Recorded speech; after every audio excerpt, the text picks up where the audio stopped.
Hello! Welcome to my YouTube channel. Ang pag-uusapan po natin ay yan tungkol sa na-receive na demand letter ni Nanay Christy Permin. But before that, please do subscribe to my YouTube channel, Claire Len Space TV. And paki-like and click the notification para ma-update po kayo sa mga ina-upload ko na video. Back to our topic. Ang topic natin is about the demand letter. Kasi nagpadala ng demand letter ang kampo ni Dominic Roque. Pero para sa hindi nakakalam, ano bang munang issue? Ang issue nito is nag-start to dun sa hiwalayang Bea Alonso at Dominic Roque, which is nasangkot na ang mga ibang politicians. Madami na ang nasangkot, especially yung may-ari ng kondo na tinutuluyan ni Dominic. Yon. Then, isa na nga lumabas dito ay si Mayor Halosos, which is sa ibang vloggers na may mga hint pero hindi direct na sinasabi. Pero may mga naglalabasan ng mga pictures. Pero kay Sian Gasa, sinabi niya initial. So, nung sinabing BJ, alam na natin, bullet halusos yun. Tapos, the other day, nag-explain naman si Nanay Christy ng kanyang situation, sa kanyang part na sa kanyang show na Christy Per Minute, never niyang sinabi ang pangalan ng politiko na nagmay-ari ng kondo. Although marami nangungulit sa kanya, pati nga daw mga senators is nangungulit kung sino daw ba yung politician na yon. Pero tikom ang bibig niya, hindi niya binabanggit. May mga idea lang siya, may mga hint lang siya, pero hindi niya talaga sinasabi direct. Kasi mahirap na nga dahil hindi pa nga alam kung sino talaga. And then, nung nagsasabi siya ng kanyang statement, is yun niya ang sinabi niya na wala siyang binabanggit na kahit na ano tungkol sa politician. Kahit daw ulit-ulitin ang kanyang mga videos, wala kayong na binanggit niya yung politician. Yon. So, naging masalimuot po ang nangyari na from hiwalayan lang nung dalawang artista, nasali ng mga politician. Na which is, tingin ko, hindi sanay ang mga politician sa mga ganyang mga sensational na mga usapin, mga viral or trending. Kaya, ayan, nauwi na sa mga demandahan. So, bibigyan ko lang siya ng reaction and opinion regarding dyan.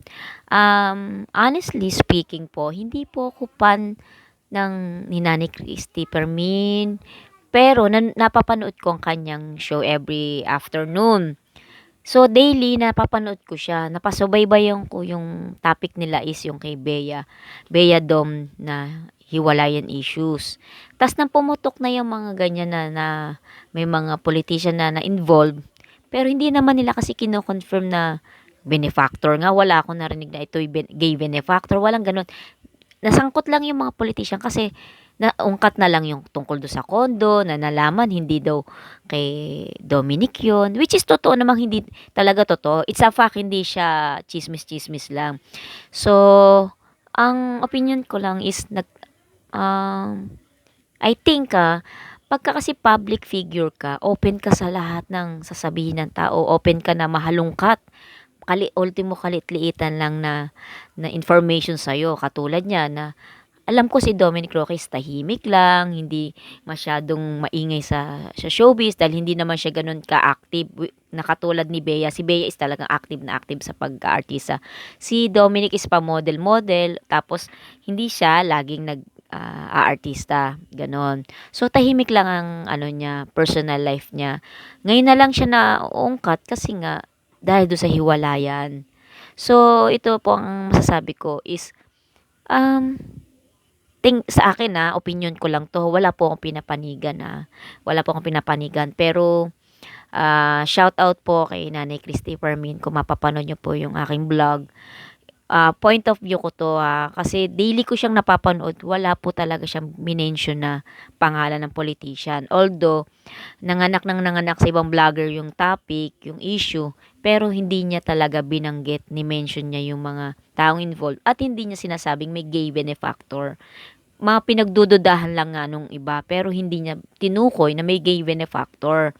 Yun. Sa part naman ng politician, kasi nakikita ko kaya sila nag-react ng ganyan, hindi sila sanay sa buhay showbiz na nalalantad ang personal life nila, na nahalungkat lahat-lahat. So, kaya umabot na ngayon sa may demand letter or so what, ganun. Kasi hindi sila sanay sa buhay artista na tulad ng mga artista na talagang lahat as in lahat. Si Bea nga, 'di ba?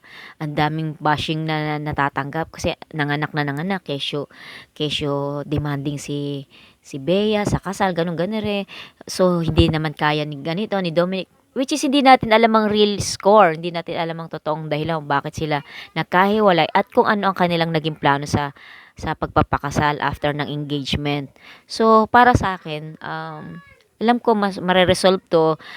Wish ko po is, upuan nila 'to, makipag-usap ang dalawang ano, partido, magkaayos na lang, 'wag nang mauwi sa kasuhan. Kasi yung yung trabaho ni Nanay Christine is mag-report ng mga about sa mga artista. Nagkataon lang na may na-involve na politician kasi nga merong mga may na-involve na politician talaga kasi nga do'n sa may-ari ng kondo. So, nung kinlear naman na, oo, totoo, inamin naman ni Mayor Halosos na kanya yon, na sinabi niyang hindi naman buong pinababayaran kay ano, kay half price lang, gano'n. So, kaya na-afford ni Dominic. Pero it doesn't mean na siya yung benefactor. At take note po, may pamilya rin po si Mayor Halosos. At isa pa pong nakikita ko is kaya ganitong umabot sa demandahan.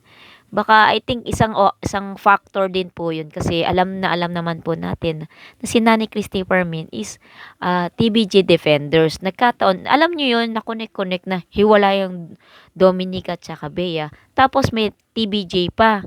So parang doon na ano yun, na-connect siya. So nagka-connect na yung situation.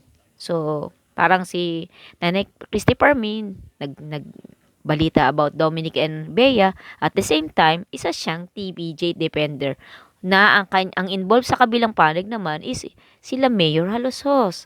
So, yun po ang nakikita ko. Pero, wish ko is magkaayos po yung both parties. So, maaaring hindi lang po talaga sanay yung mga politician sa situation ng mga showbiz. Sa showbiz industry, sabi nga ni Wendell. Hindi sila sanay sa showbiz industry na ang daming mga alingas-ngas yun. Kaya yun lang po masasabi ko.